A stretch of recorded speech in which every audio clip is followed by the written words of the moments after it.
How about the undefeated Duke Blue Devils, 5-0 on the road this week at 3-2 Georgia Tech, the primetime game on ACC Network, 8 o'clock kickoff in Midtown Atlanta. The Jackets, a 7-point favorite at home. Yeah, I know we're mostly looking forward here, but we have to start with a quick shout out to our recent guest on the David Glenn Show, the first-year Duke head coach Manny Diaz and the Blue Devils. Duke has not started 5-0 in football, Chris. I gave you a reference last week that was before you were born. I do think you were born by 1994. Am I right? Yeah, barely, but yes. All right. Duke has not started 5-0 in football since 1994, when maybe you were wearing diapers rather than changing diapers. Right. When the Devils did it under first-year coach Fred Goldsmith, who ended up finishing only 8-4 that year after that 4-0 start, but also did win the Bobby Dodd National Coach of the Year award. Why? Because it's hard to win in football at Duke. What did we say on last week's show? The most obvious advantage that Duke had over Carolina was its absolute belief in its ability to execute its game plan on defense, which is Manny Diaz's number one area of expertise, and which has now led the Devils to 5 consecutive victories, despite some pretty inconsistent production from the Blue Devils offense. Duke's 21-20 victory over Carolina after trailing 20-0, we were there, midway through the third quarter, was a testament to good coaching, great player conditioning, and the ability to stick to the plan, even through considerable adversity, even against a hated arch rival.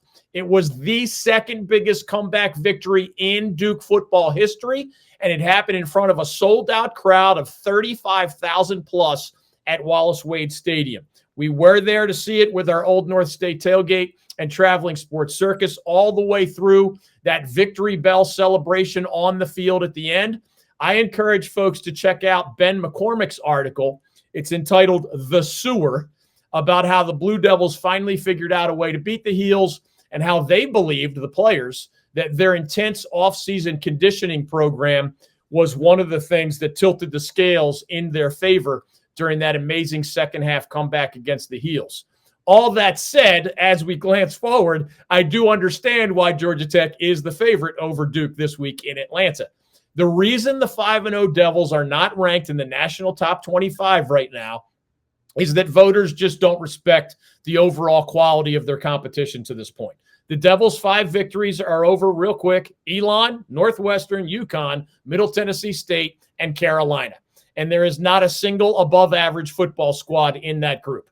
Georgia Tech is not an elite team, but the Yellow Jackets probably will prove to be the best team Duke has faced so far this season.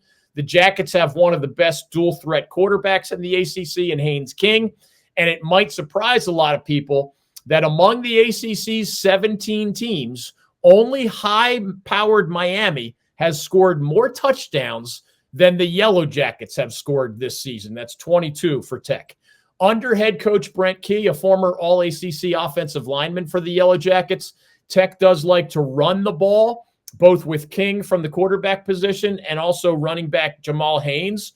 King also has 2 really speedy and productive wide receivers in Malik Rutherford and Eric Singleton Jr. Lastly, Georgia Tech has played pretty strong run defense this season. And the only teams that have defeated the Yellow Jackets, Syracuse with Kyle McCord, veteran quarterback, Louisville with the 7th-year senior Tyler Shuck at quarterback. Both of those teams that beat Tech got strong performances from their quarterback in the passing game. That means that Duke's QB, Malik Murphy, the Texas transfer, who did make some big-time throws in the Devils' victory at Northwestern in overtime earlier this season, Murphy may need to have one of the best games of his relatively young college career if he is going to lead the Devils to an upset victory in Atlanta.